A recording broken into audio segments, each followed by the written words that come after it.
اور روایت میں موجود ہے کہ جو انسان پہلی رجب کو زیارت اللہ اس کے سارے گناہوں کو معاف کر دیتا ہے اور پاک و پاکیزہ بنا دیتا ہے۔ بسم اللہ الرحمن الرحیم۔ لڑنا بھیڑنا بند کر دیا جاتا تھا، صرف دعائیں کی جاتی تھیں اور اللہ بندوں کی دعاؤں کو قبول کرتا تھا۔ تو لہٰذا اس مہینے کا ایک نام ماہ اسم بھی ہے، الف صاد میم، یعنی اس میں کسی بھی اسلحے کی آواز سنائی نہیں دیتی تھی۔ بھائی یہاں تک میں نے ریپیٹ کیا ہے۔ آگے جو آج پہلی رجب کی شب ہے، جس میں ہمارے امام محمد باقر علیہ الصلوۃ والسلام ولادت کی شب ہے، اور پہلی رجب کے بڑے اعمال کتابوں میں وارد ہوئے ہیں۔ مثلا ایک عمل جسے آپ ابھی سے کر سکتے ہیں، گھر جائیے تو کر سکتے ہیں، زیارت امام حسین علیہ الصلوۃ والسلام۔ آج کی زیارت خاص زیارت ہے جو 15 رجب میں پڑھی جاتی ہے اور 15 شعبان میں پڑھی جاتی ہے۔ اس کے لیے 3 لفظ آئے ہیں، یا 15 رجب کو پڑھیے، یا 15 شعبان کو پڑھیے، یا پہلی رجب کو پڑھیے۔ تو ایک ہی زیارت ہے جو ان تینوں دن پڑھی جاتی ہے، اور روایت میں موجود ہے کہ جو انسان پہلی رجب کو زیارت امام حسین پڑھ لے، اللہ اس کے سارے گناہوں کو معاف کر دیتا ہے اور پاک و پاکیزہ بنا دیتا ہے۔ یہ زیارت ہے جو آج ہی کے دن کی وارد ہوئی ہے، یعنی آج ہی کی رات کے لیے ہے۔ اور اس کے علاوہ رجب میں ایک دعا اور وارد ہوئی ہے جو راوی نے پوچھی ہے امام علیہ السلام سے، ماشاءاللہ وہ آپ کے یاد ہے اور آپ اسے ہر سال پڑھتے ہیں، ریپیٹ کرنے کی ضرورت نہیں ہے، بس ایک ہی جملہ میں اس کا تشریح کرنا چاہتا ہوں۔ یا من ارجوہ لکل خیر وآمنوا سخطہ عند کل شر، اے وہ ذات کے جس سے میں ہر خیر کی امید رکھتا ہوں اور تیرے غضب سے ہر شر کے وقت میں پناہ چاہتا ہوں۔ عزیزو یاد رکھیے، جس بندے کی توجہ کا مرکز پروردگار کی رحمت بن جائے اور وہ یہ کہے پروردگار مجھے رشتہ داروں سے امید نہیں ہے، مجھے خاندان والوں سے امید نہیں ہے، ہر خیر کی امید اگر کسی ذات سے ہے تو بس وہ تیری ذات ہے میرے معبود، اس لیے میں ہر خیر کی امید بندوں سے نہیں رکھتا، خدا سے۔ لفظ دیکھیے، یا من ارجوہ لکل خیر۔ اب مجھے پوری دعا نہیں پڑھنی ہے چونکہ پچھلے سال میں اس دعا کا ترجمہ کر چکا ہوں پورا اور بتا چکا ہوں۔ اور آخر کیا ہے؟ حرم شیبتی علی النار، میری جوانی کو، میرے بڑھاپے کو، میری زندگی کو حرام کر دے جہنم کے اوپر۔ تو جس مہینے میں آدمی جہنم سے بچ جائے اسے ماہ رجب کہتے ہیں، اسی لیے کہتے تباعدت عنہ النار۔ اگر کوئی انسان ماہ رجب کا روزہ رکھ لے، روایت میں وارد ہوا چاہے ایک ہی روزہ رکھیے آپ، یعنی اگر زیادہ بھی نہیں رکھ پا رہے ہیں، مجبوری ہے، پریشانی ہے، نہیں رکھ پا رہے ہیں کام کی وجہ سے، تو کم سے کم ایک روزہ تو رجب میں ضرور رکھ لیں۔ اور اس ایک روزے کا ثواب کیا ہے؟ روایت وارد ہوئی ہے کہ تباعدت عنہ النار، جہنم کی آگ ایک روزے سے دور ہو جاتی ہے۔ ووجبت لہ الجنہ، اور جنت انسان کے اوپر واجب ہو جاتی ہے، اس لیے کہ روزہ سپر ہے جو جہنم کے اور آپ کے درمیان میں حائل ہو جاتا ہے۔ جب آپ پہنچیں گے محشر میں اور کسی عمل کی وجہ سے آپ کو جہنم کی طرف لے جایا جائے گا، تو روایت موجود ہے سب سے پہلا عمل جو آپ کے اور جہنم کے درمیان میں حائل ہوگا اسے روزہ کہتے ہیں۔ یہ روزہ آپ کو جہنم میں جانے سے بچا لے گا۔ تو لہذا کل آپ روزہ رکھ سکتے ہیں اور کوشش کریے کہ روزہ ہم ضرور رکھیں، تو چاہے ایک ہی روزہ رکھیں، اور اگر 7 روزے رکھ لیں تو روایت موجود ہے جہنم کے 7 دروازے ہیں اور جنت کے 8 دروازے ہیں۔ روایت میں قرآن مجید میں کہ جہنم کے 8 دروازے ہیں 7 اور جنت کے 8 دروازے ہیں۔ اگر کوئی 7 روزے رکھ لے تو اللہ جنت کے 8 دروازے اس پہ کھول دیتا ہے اور جہنم کے 7 دروازے اس پہ بند کر دیتا۔ تو اگر اتنا بھی ہم نہیں کر سکتے اور پھر ہم دعوے دار بھی ہیں کہ ہم علی والے ہیں، ہم حسن والے ہیں، ہم حسین والے ہیں، ہم امام والے ہیں، عزیزو دعوے سے کچھ ہونے والا نہیں ہے۔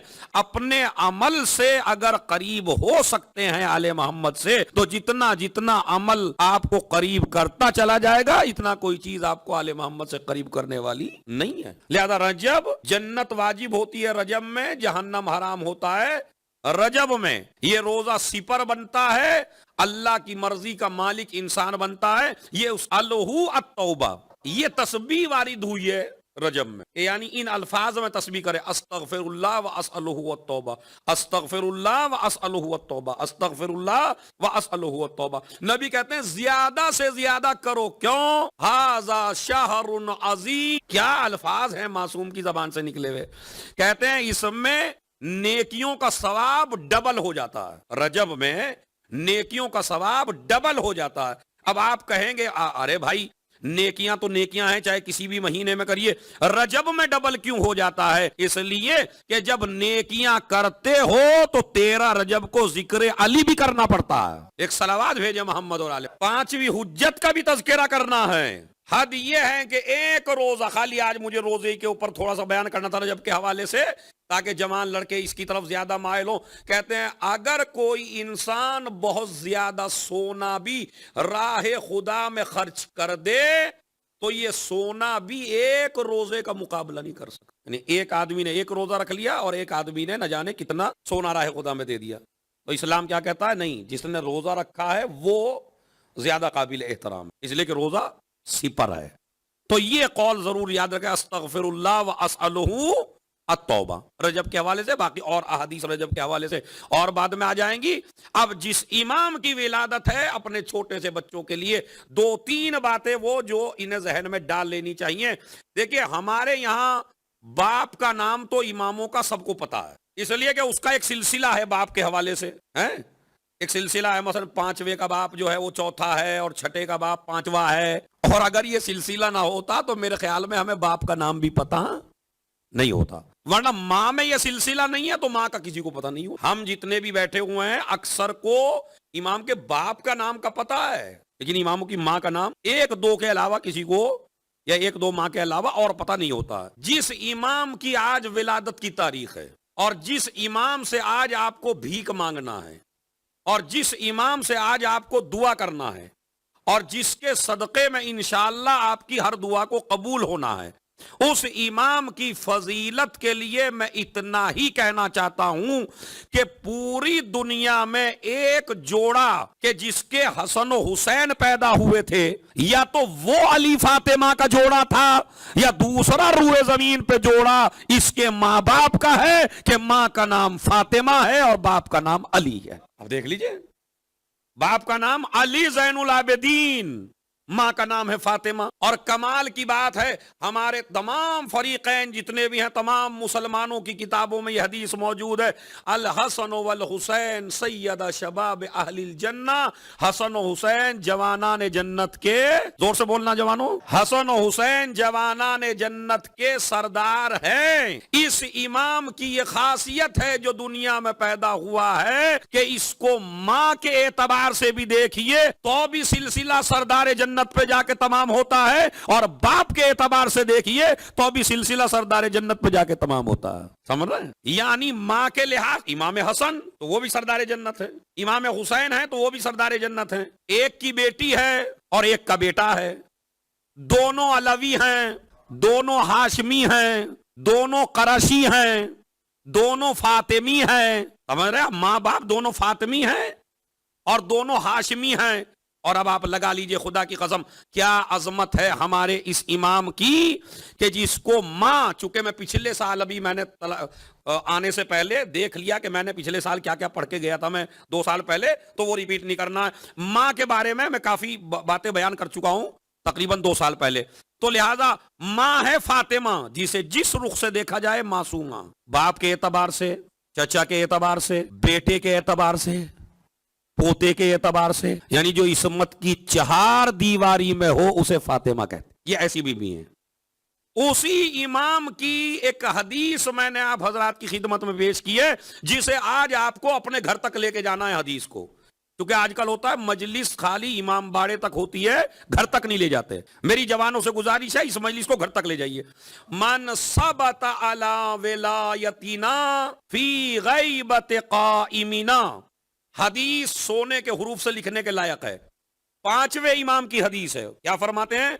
جو انسان ہماری ولایت پر باقی رہ جائے، ہمارے قائم کی غیبت میں، یعنی زمانہ کون سا جس میں ہم اور آپ ہیں، جو انسان ہماری ولایت پہ باقی رہے ہمارے قائم کی غیبت میں، تو کیا ہوگا؟ اعطاہ اللہ لہ اجر الف شہید، اللہ اس ولایت پہ باقی رہنے والے کو 1000 شہیدوں کا اجر عنایت کرے گا۔ حدیث دیکھیں کتنی باریک ہے، یعنی 1000 شہیدوں کا اجر ایک طرف، اور خالی اس زمانے میں جب حجت خدا غائب ہو اس میں اپنے ایمان کو سنبھال لینا اور اپنے ایمان کو باقی رکھ لینا، 1000 شہداء کے برابر اجر ملے گا۔ اور شہداء بھی عام جنگ کے نہیں، شہداء بدر و حنین، جو بدر اور حنین کے صحابہ ہیں، جو تمام کے تمام آپ تاریخ پڑھ لیجئے،